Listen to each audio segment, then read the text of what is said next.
So here's a business question on how you charge for your treatments.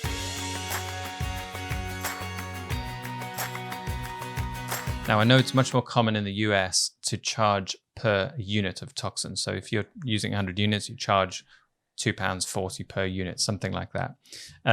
In the UK, we tend to do this thing of charging by areas, and there are advantages and disadvantages to each. Of course, the biggest advantage is that you pay, every single unit is paid for by your client. The downside is there's an element of commoditizing you, because now you're only the value of units, which is down, which is a negative.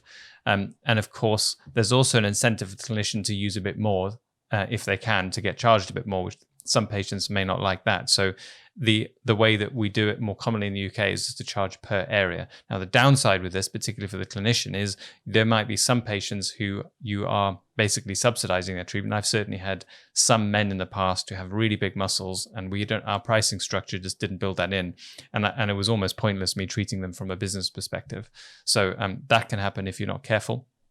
You can obviously tweak your structure so that you supplement people who use over a certain unit. That's something else.